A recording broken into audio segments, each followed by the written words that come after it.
The leaves painted the sidewalks of Maple Ridge, a quiet Boston suburb, in fiery shades of crimson and gold. 7-year-old Caleb Morgan sat cross-legged on his bedroom floor, his toy cars lined up in neat rows, their tiny wheels glinting under the soft glow of his dinosaur-shaped lamp. For Caleb, these cars were more than toys. They were a world where he could escape the heavy silence that had settled over the Morgan house ever since Tom Granger, their stepfather, moved in 2 years ago. His sister, 12-year-old Jenna, used to fill their home with laughter, singing off-key pop songs and reading him bedtime stories about dragons and knights. But now, she was different, quiet, withdrawn, always hiding in her room behind oversized sweaters and a veil of unspoken pain. Caleb noticed everything. The way Jenna flinched when Tom's voice boomed through the house, sharp and commanding, slicing through the air like a blade. He remembered the night last week when he'd tried to stand up for her, his small voice trembling as he said, "Leave her alone." Tom's response was swift, a cold glare and a punishment, sent to bed without dinner. Caleb had clutched his stuffed dinosaur, a green triceratops named Spike, and whispered a prayer his grandmother had taught him, "Keep us safe, please. Keep Jenna safe."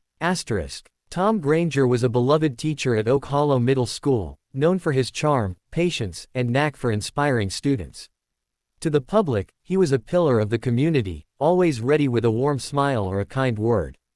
But behind the locked doors of the Morgan home, he was something else entirely, a man who controlled Jenna with sharp words, cold eyes, and a darkness that Caleb couldn't fully understand but felt in his bones.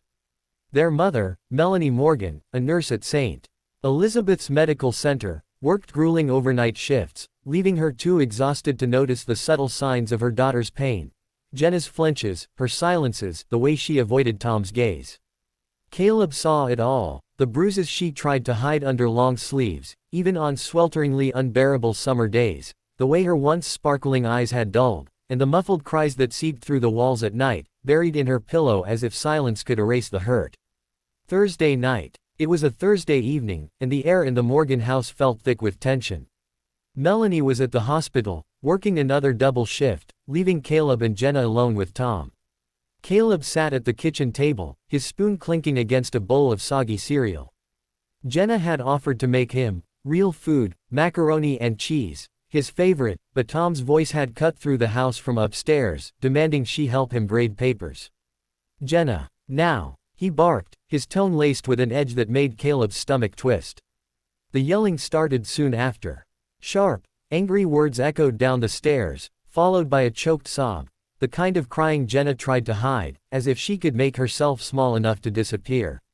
Caleb froze, his spoon suspended in midair, milk dripping onto the table. Then came a sound that made his heart lurch, a loud thud, like a drawer slamming shut, or maybe something heavier. Maybe Jenna herself. The house seemed to hold its breath with him, the silence that followed heavier than the noise. Shuffling footsteps, another harsh word, and a muffled whimper broke the quiet. Caleb's small hands trembled as he clutched Spike, his triceratops, his mind racing with memories of Miss Carter's words during school safety week. "If someone you love is in danger, call 911. Even kids can be heroes." He slid off his chair, his bare feet cold against the hardwood floor, and crept to the living room where the old cordless phone sat on the coffee table. His fingers shook as he dialed the 3 numbers, his voice barely above a whisper when the operator answered. "What's your emergency?" "It's my sister," Caleb said, his voice small but steady. "My stepdad's hurting her. Please help." The response. The police arrived with sirens blaring, their red and blue lights casting eerie shadows across the maple-lined street. Officer James Nolan, a seasoned cop with a kind face, led the charge into the house. Tom Granger emerged from the upstairs office, his face a mask of calm innocence. "Officers, there must be some mistake," he said, his voice smooth as polished glass. "Perhaps someone's overreacting." But his composure faltered when 2 officers brushed past him, heading upstairs. Jenna was found in her room, curled on the floor beside her bed, her face streaked with tears. Her arms trembled, and bruises bloomed like dark flowers on her wrists and neck. Her oversized sweater was torn at the shoulder, revealing a glimpse of the pain she'd tried to hide. Her voice was barely a whisper when Officer Maria Chen, a young officer with a gentle demeanor, knelt beside her, asking soft questions. Paramedics moved swiftly, checking her vitals and wrapping her in a blanket before guiding her to the ambulance. As they passed Caleb in the living room, Jenna's eyes met his, wide and glassy with fear but also gratitude. "Call Mom," she whispered.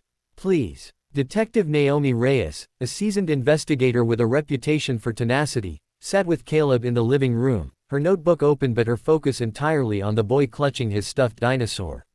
"You did the right thing, kid," she said, her voice warm but firm. "You're a hero." At the precinct, Caleb recounted everything he'd seen and heard. The yelling, the insults, the bruises Jenna tried to hide, the way Tom's demeanor shifted when Melanie was around, transforming from a tyrant to a doting stepfather. He spoke of the nights he'd pressed his ear to the wall, listening to Jenna's muffled cries, his small heart breaking with every sound. Jenna had once been his superhero, reading him stories and teaching him how to kick a soccer ball. Tonight, he had been hers. The shattering truth. Melanie arrived at the precinct straight from her shift, her nurse's scrubs wrinkled and faintly stained with antiseptic. Her world crumbled as Detective Reyes explained what had happened. She sat in the family services room, her hands trembling, her eyes red-rimmed. "I missed it," she whispered, her voice breaking. "I let him near my children. I trusted him. How could I not see it?" Dr. Alicia Bennett, a child psychologist with years of experience working with trauma survivors, sat across from her. Her calm presence was a lifeline in the storm of Melanie's guilt. "Abusers like Tom are calculated, drive," Bennett said, her voice steady but warm. "He manipulated not just your children, but you, the school, everyone around him. That's what makes him so dangerous. But here's what matters most. Your son saw through him. Caleb's courage saved his sister. That act changed everything." As Melanie grappled with her guilt, Detective Reyes began connecting the dots. Tom Granger's history was a trail of shadows. He had transferred between 3 schools in 5 years, each time leaving behind informal complaints from girls aged 11 to 13, whispers of inappropriate behavior, emotional manipulation, and subtle threats. No investigations had been launched, no follow-ups pursued. But names began to emerge. Alyssa Freeman, a former student now in her 20s, had nearly taken her life after months of Tom's emotional abuse. She was ready to testify. Elaine Bradford, a retired vice principal, came forward with a box of meticulously kept records, every complaint, every note, every concern she'd been unable to act on at the time. "I couldn't stop him then," she said, her voice heavy with resolve. "But I can now." The road to healing. Jenna and Caleb moved in with their Aunt Dana, Melanie's older sister, whose cozy home in a neighboring town offered a temporary haven. Melanie filed for divorce, her hands shaking as she signed the papers, but her resolve unshaken. Therapy began for both children. Jenna attended sessions with Dr. Bennett, learning to reclaim the pieces of herself that Tom had tried to erase. She still checked the locks at night, her fingers lingering on the deadbolt, but slowly, she began to smile again, her laughter returning like a long-lost friend. Caleb, too, met with a counselor, asking questions no child should have to ask. Why did he hurt her? Will he come back? But he also drew pictures, superheroes, always a brother and sister holding hands, their capes fluttering in an imaginary wind. Jenna joined a support group led by Alyssa Freeman, jokingly called the Courage Circle. The group met in a community center, its walls lined with colorful posters about resilience and hope. There, Jenna shared her story, her voice growing stronger with each meeting. "Tom took away my confidence, my friends, even soccer," she told the group, her eyes shining with tears but also defiance. "But Caleb saw me, even when I couldn't see myself." The trial. The courtroom was packed, the air thick with anticipation. Former victims lined the benches, their faces a mix of pain and determination. Elaine Bradford presented her records, a damning chronicle of Tom's unchecked behavior. Alyssa testified through tears, her voice steady despite the weight of her memories. Caleb's 911 call was played, his small voice filling the room. "It's my sister. My stepdad's hurting her. Please help." The stillness that followed was profound, the weight of a child's truth silencing even the most skeptical. Jenna took the stand, her hands clasped tightly in her lap. She spoke of how Tom had erased her piece by piece, isolating her from friends, undermining her confidence, and leaving bruises she hid from the world. "He heard me when Mom wasn't home," she said, her voice clear. "But Caleb heard me too. The judge, a stern woman with a reputation for fairness, looked visibly moved as she delivered the verdict. Tom Granger was sentenced to 25 years in prison, with no possibility of parole for 15. His teaching license was revoked permanently. As he was led away in handcuffs, his once confident stride reduced to a shameful shuffle. He averted his eyes from the victims seated in the gallery, Jenna, Alyssa, Elaine, and others. At the end of the row sat Caleb, small but unflinching, holding his sister's hand. Justice had spoken, and it spoke in the voice of a child who refused to let evil win. The aftermath. Spring came to Maple Ridge, bringing with it blooming flowers and the sharp whistle of soccer games. Jenna returned to the field, her cleats kicking up grass as she scored her first goal in months, her teammates cheering wildly. Caleb advanced to the top of his class, his drawings now filling the refrigerator at Aunt Dana's house. The Morgan home was repainted, the furniture rearranged, every trace of Tom erased.